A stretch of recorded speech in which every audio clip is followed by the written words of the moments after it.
Yes, I'm going to be talking about the Canadian guidelines on the prevention, assessment, and treatment of depression among older adults. And I don't have any disclosures related to this presentation. The original funding to the coalition for the original guidelines was provided by the Public Health Agency of Canada. And then we received some funding through CIHR for guideline updates. The objectives are that by the end of the presentation, you'll be aware of the process for creating and updating the guidelines, be able to consider possible approaches to the prevention of depression in older adults, and to consider utilizing updated recommendations regarding the treatment of depression in your practice. So, of course, lots of discussion about COVID-19, the pandemic, restoring trust, etc. But this was an interesting paper. I don't know how they managed to do this, but they managed to get data from all over the world regarding the prevalence of depressive and anxiety disorders related to the COVID-19 pandemic. And these different colors represent the increases in different countries around the world. If you put it all together, it looks like this. So the purple and the orange in the middle represent increases in anxiety and depressive disorders since the pandemic occurred. So pretty significant increases, not surprisingly. The sheer numbers are greater among younger people because there are more younger people, of course.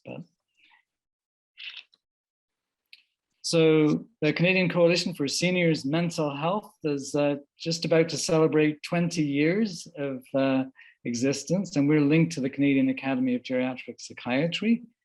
And the mission is to promote the mental health of older adults by connecting people, ideas, and resources.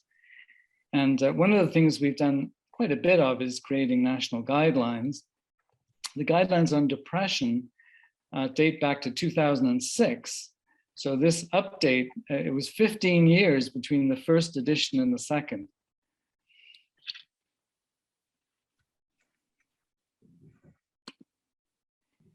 Just a quick plug. So our latest offering to the field is just came out last week, and this is a e-learning modules related to cannabis in older adults. It's funded by the Public Health Agency of Canada, or actually Health Canada. But if you're interested, if you can just go onto the website of CCSMH, which is www.ccsmh.ca, and it will link you into those modules. So if you could spread the word, that would be great. It's a fascinating and challenging topic for all of us. So the guidelines were a bit challenging, actually, because the original guidelines were so terrific, but we obviously wanted to update them and incorporate what we've learned over the last 15 years. And so the way the guideline document is structured, again, you can get the same document here from our website. You can download it. The first section are the new or modified recommendations. And then the second section compares the original recommendations to the updated recommendations. And the guidelines are quite, cover a lot of different areas, but the prevention section is new. So there really was very little in the original guidelines on the issue of prevention.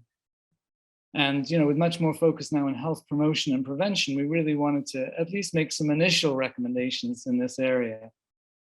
And then the other topics go on to include assessment, screening, psychosocial interventions and psychotherapy, pharmacological treatments, somatic treatments, and then a discussion about the various subtypes of depression and how they can be assessed and treated, special populations and models of care.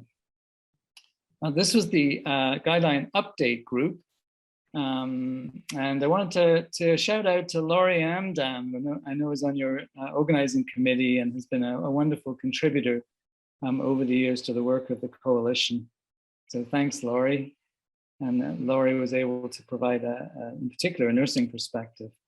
And this was a shout out to the original guideline development group that did a fantastic job, led by Marie-France Tournier-Rivard and Diane Buchanan. So in updating the guidelines, we did sort of usual things you do with guidelines, which is, looking at databases, really looking at all of the updated literature over the years since the original guidelines. And then there was initially 1,560 articles, then breaking it down to the more relevant ones. And each of us on the guideline update group took an area and sort of focused in on that area, looked at the literature, then worked on recommendations and brought them back to the group. And we used the original classification system for the strength of recommendations, which are basically relate to the level of evidence. So we try to be evidence-based. We hope to see high levels of evidence, but as always with research in older adults, often you don't have great evidence. And so just because a recommendation has a lower strength of recommendation doesn't mean it's less important. Just a few words about the word depression. So depression is not a diagnosis in the sense of that individual word. There are many different diagnoses in the DSM. And we're always trying to sort out what kind of depression is this? Does it meet criteria for a major clinical depression we call major depressive disorder, or could it be some other kind of depression? And you might say, well, what difference does it make? And it makes a lot of difference because the interventions and the treatments really do depend on the type of depression one is dealing with. Bipolar depression, for example, the treatment is very different. We have to be really cautious about using an antidepressant in someone with bipolar disorder because we can precipitate a high episode. Likewise, some people have really long-standing depressions, what we call persistent depressive disorder now, and the interventions for this illness might be different. And there are many kinds of subthreshold or minor depressions, adjustment disorders, where psychotherapies are much more likely and psychosocial interventions are much more likely to be helpful, and where medications are generally not indicated.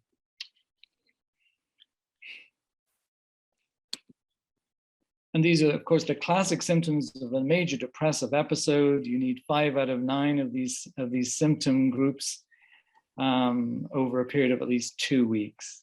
And you have to have either depressed mood or anhedonia, lack of interest, lack of pleasure. So I highlighted their thoughts of death or suicide simply because there are high rates of suicide among older adults, especially older men. And it's something we always need to check for in clinical practice when working with someone who's presenting with depressive symptoms. So why do people get depressed? And is there an explanation for why someone may get depressed? It's important. We're always thinking about this, obviously, in assessing someone, trying to make sense of what's going on in their life. And of course, we in mental health, in geriatric mental health, always try to take a biopsychosocial approach where we consider all of these to be very important in terms of the potential factors that can be causative or contributing to the development of a depression. And we're always looking at predisposing factors, precipitating factors, perpetuating factors, and protective factors. And when working with our residents in psychiatry, we ask them to formulate the person in front of them to understand all of these factors in trying to understand the person who presents with an illness. So prevention. So an ounce of prevention is worth a pound of cure. And it seems as though when it comes to healthy behaviors, when it comes to our overall health, healthy behavior contributes dramatically. And this is a great slide from the Boston Foundation, the New England Healthcare Institute. It basically says that the biggest factors contributing to our health are healthy behaviors, but when it comes to what we actually spend, we spend almost all of our money on medical services, and about 4%, this is in the States, but I think it's similar here, very little on actually health promotion and prevention. So although research on prevention is in its infancy, prevention may be an alternative strategy to further reduce the disease burden of depression, which has been described as a global public health priority. And there are different types of prevention. Universal prevention focuses on everybody in a population. Selective targets people at high risk, and indicated prevention focuses on people who are identified as having either early symptoms of an illness or biological markers. So in this case, it would be depressive symptoms. Now, these are considered to be some of the risk factors for dementia. And we're learning a lot about this now. This is a huge issue, obviously, in terms of how to delay the onset of dementia or even prevent it. And depression is considered one of the 9 most important factors, risk factors for dementia. Interesting to think about what this list would actually look like for depression. Which one of these things might contribute to depression? Social isolation, number 9, for sure. So here are some of the recommendations on prevention based on the literature, which is in its infancy, as I say. So, but a variety of interventions focused on reducing social isolation and or loneliness have demonstrated a reduction in depressive symptoms in addition to reduced loneliness. And a lot of these studies have been in long-term care settings, they're group-based, and they include a whole variety of interventions that you can see there, like reminiscence therapy, physical exercise, and so on, that whether there are studies showing that they seem to be able to actually reduce depressive symptoms as well. And Deborah today was talking about social prescribing and the benefits and challenges of this, but it's defined as a means of enabling primary care services to refer patients with social, emotional, or practical needs to a range of local, non-clinical services, often provided by the voluntary and community sector. Again, there are studies, mostly from the UK, showing that they may result in reduced depressive symptoms, this approach, among older adults who've experienced mild to moderate symptoms of depression, social isolation, or loneliness. Interesting study from the Netherlands using a stepped care approach. So you start out with watchful waiting, then you move to bibliotherapy, which is basically just giving someone a book. And then if that's not helpful, you move to problem-solving therapy, and then referral to primary care for possible medication. And this study, a randomized controlled trial, found that this stepped care approach can reduce the incidence of depressive and anxiety disorders in community-dwelling older adults who start out with subthreshold depression or anxiety. Well, over and over again, we hear about physical activity, so we thought it was really important to put this in the prevention section. And this, again, is based on so many studies showing a really strong association between higher levels of physical activity and the odds of developing depression in the future. So physical activity really does seem to protect against the development of depression. And we have lots of tools now available for clinicians to assist in terms of helping individuals set health-related goals. And the Canadian project, The Fountain of Health, that many of you may have heard of, is a really good example of that, which originated with Kerry Lee Cassidy and colleagues in Dalhousie. It's a terrific program. If you don't know about it, fountainofhealth.ca has wonderful information and tools about this program.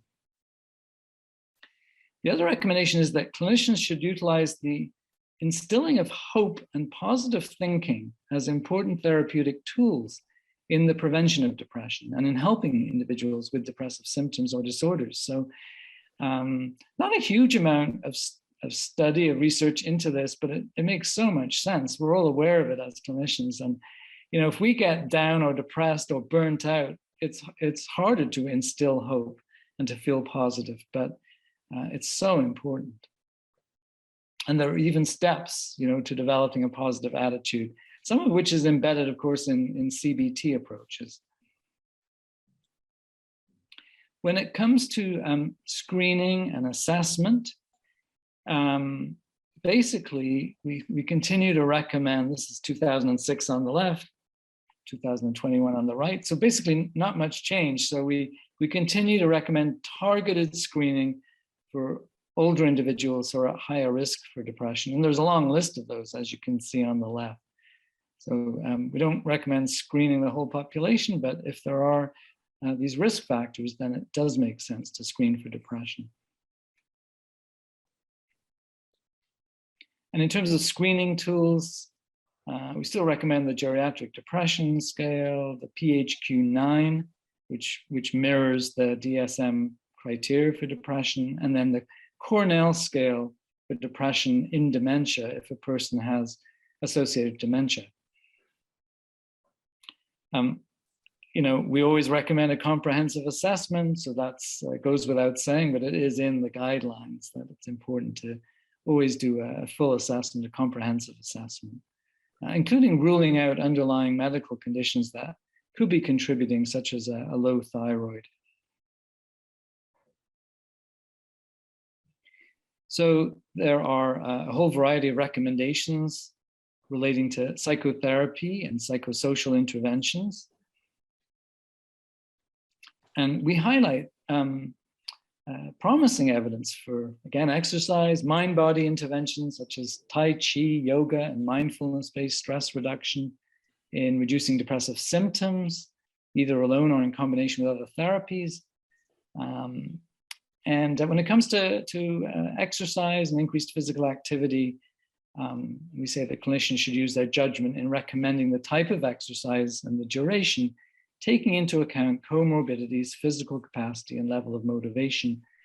And of course, it's not easy for a lot of people to be more physically active, so we have to take that into account. But you know, even chair exercises and stretching can help people feel much better.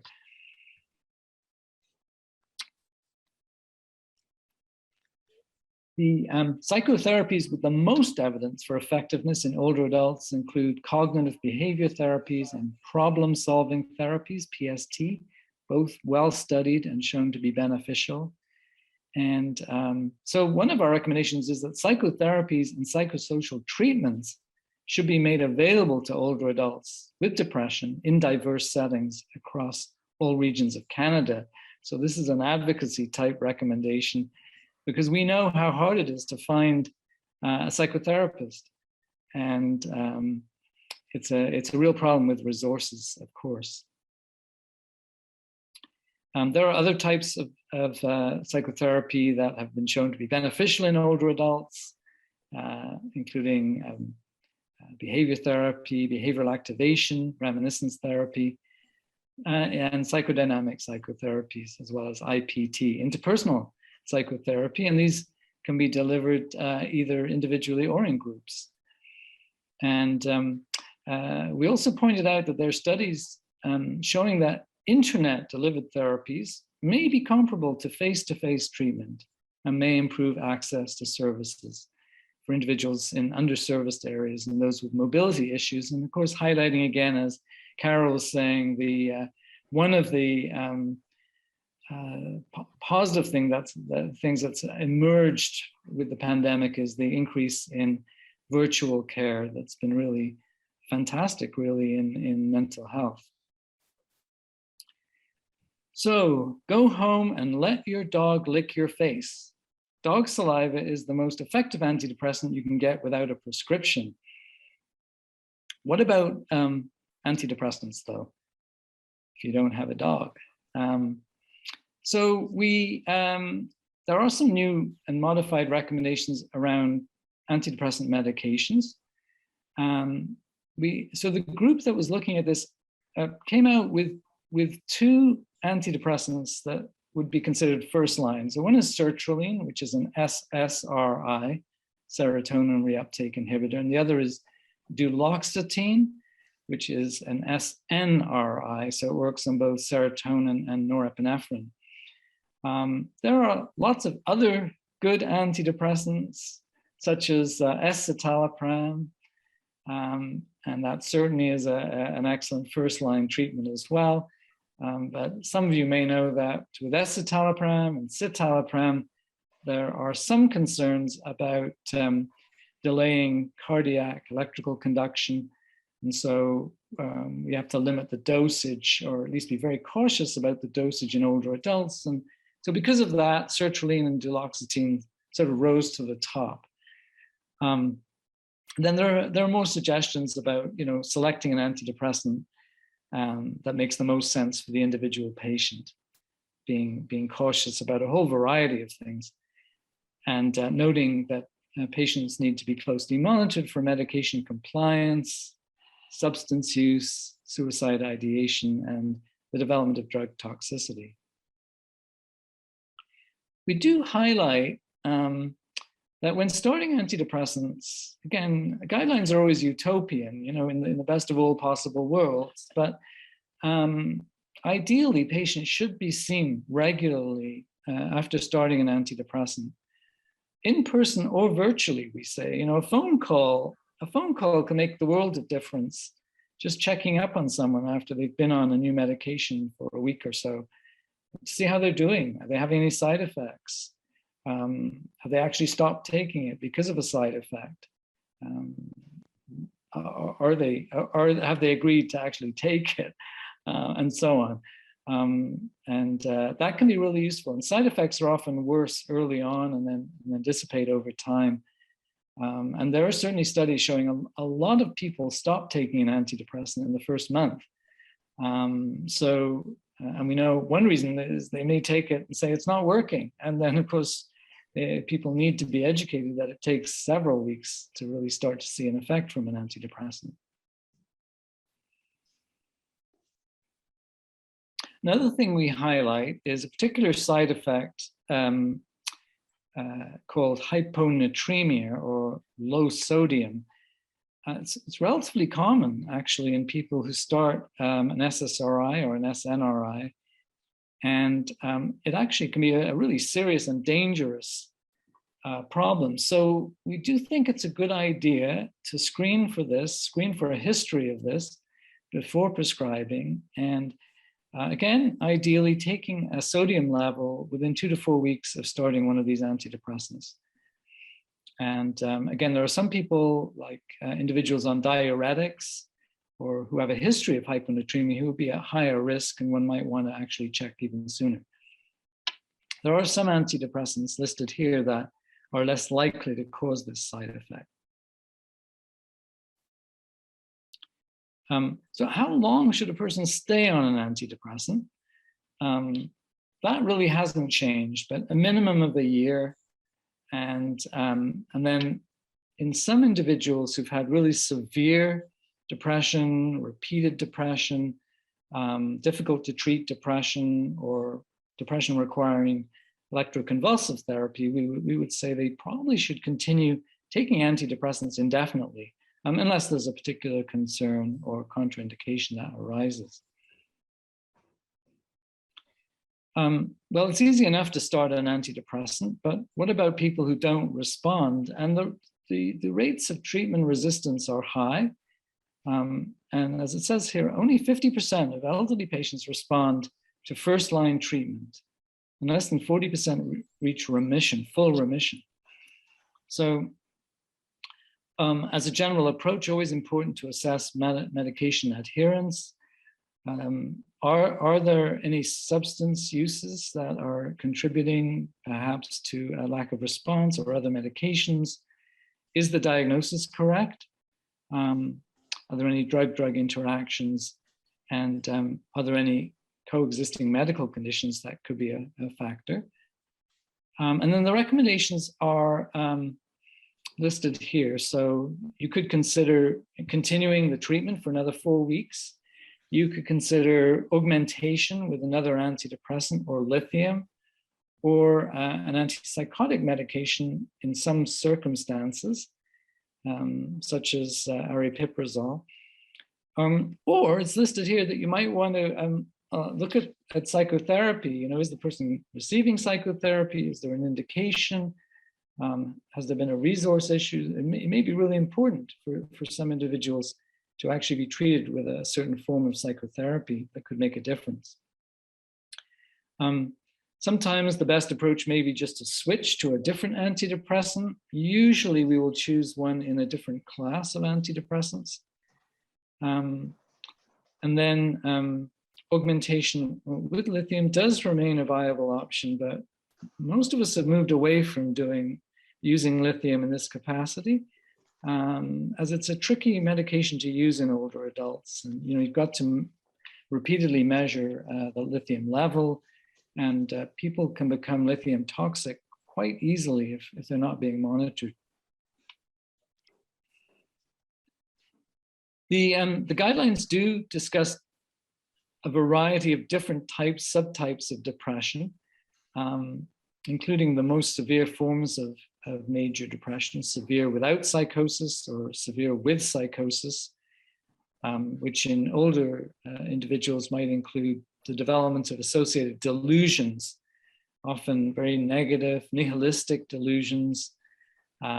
People may feel that they lost their possessions, their money. They may feel that they're being punished by God for a sin that they've committed. I've actually seen a few patients over the years who were convinced that they were dead during the episode of severe depression. That was quite challenging. They actually were convinced that they were dead. So when it comes to severe depression without psychosis, again, it's a combination of antidepressants with psychotherapy.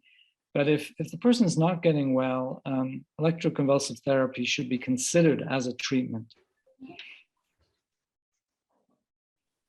And if the person has psychotic features, then there's a choice of intervention. This was actually a change in the recommendations, but you can either use an antidepressant with an antipsychotic medication. Some studies have shown definite benefits from this combination, or potentially consider ECT, especially if the person's doing very poorly. There are a group of medications called mood stabilizers. Lithium is one of them. The others include medications like Epival, valproic acid. And they're often used in bipolar depression and bipolar illness. But we do recommend, again, and highlight the fact that if you're going to use these medications, they need to be very closely monitored. Well, this is an interesting and brand new recommendation in the guidelines. Don't know how many of you have heard about this intervention, but it's called RTMS, or repetitive transcranial magnetic stimulation. So this is a form of brain stimulation. It's created by an electromagnetic field using a particular type of a coil that's designed to produce these kinds of stimulations to the brain. It's a relatively new treatment, although it was actually passed by the FDA as a treatment in the States as early as 2008. In the initial years, it was felt that it might not be a great treatment for older adults, but newer research has actually shown older adults may respond well. It's a very benign treatment. It doesn't have a lot of side effects. Unlike ECT, you don't have to induce a seizure. You don't need an anesthetic. There are very few side effects. Some people notice a bit of a headache. One of the challenges, though, is that it's repetitive, meaning that you have to have repeated treatment. So a typical course of treatment would be 5 days per week for a period of, say, 4 to 6 weeks. And someone's commented, of course, that older people may actually have more time to go for a treatment like this, and going for a treatment on a daily basis in itself may be a good form of treatment for depression, because it gets you up and out and going to a nice place where people treat you well. But the evidence, including very carefully carried out trials with older adults, supports the use of this kind of treatment. And we're learning more and more about it, about which part of the brain needs to be stimulated. Usually the focus is on the frontal area of the brain. Studies do suggest either left-sided or bilateral treatments. There are newer coils that seemed to be able to provide a deeper stimulation that seemed to be helpful. And yeah, so this is really an exciting intervention. I think it's really in its early days yet, but it's recommended for people who have failed at least one trial of an antidepressant, not recommended for people who have failed the course of ECT or have a seizure disorder. But Daniel Blumberger, who worked on our guidelines, who's at CAMH in Toronto, has done fantastic research with older adults and RTMS. And so we're happy to put this in as one of the recommendations, but I think we need more research, more availability of this treatment. As far as I know, most provincial health plans are not covering this treatment yet. So that's a bit of a challenge. There are private clinics that are popping up now all over the place offering this treatment. There's something called pharmacogenetic testing. And this is all part of individualized medicine, where you can have a simple test that will look at how you metabolize drugs. And for some people, this can be really helpful in terms of choosing a particular medication. And so, for example, there may be people that are incredibly sensitive to the side effects of antidepressants. All of us have seen that in practice. And what's the reason for that? Is it sometimes it's simply because people don't like taking medications, or they become extremely anxious when they take medications. But for others, they may be very slow metabolizers of medications, and they only need tiny doses. And so pharmacogenetic testing can actually reveal how individuals metabolize these medications, and that can be really helpful. We don't recommend it in terms of routine use yet, but just to note that, and again, in some places, you have to pay for it, and it's not cheap. The recommendations do focus on some special populations. So when it comes to depression associated with dementia, this can be a challenge in terms of diagnosis for a whole variety of reasons listed here. And there are some investigators who've suggested that the DSM criteria can be modified, taking into account the fact that some of the symptoms of depression overlap with some of the symptoms of dementia. So when it comes to recommendations, so we do say that people who have mild depressive symptoms with dementia should be treated with psychosocial and supportive interventions first. And when you actually look at the studies, there really is limited evidence to recommend antidepressant therapy for mild to moderate depression associated with dementia. But we do say that start with behavioral psychosocial interventions, but for people who have severe and persistent depression, then an antidepressant is certainly worth trying and can be helpful sometimes, for sure. For individuals who have depression with Parkinson's disease, we recommend SSRIs as first-line treatment with SNRIs as alternatives. Noticing that CBT has also been shown to be beneficial. And when it comes to vascular depression, again, we recommend SSRIs as first-line treatments. Some other antidepressants are recommended. Methylphenidate, which is a stimulant, has also been shown to be of some benefit in trials, especially if apathy is a significant problem.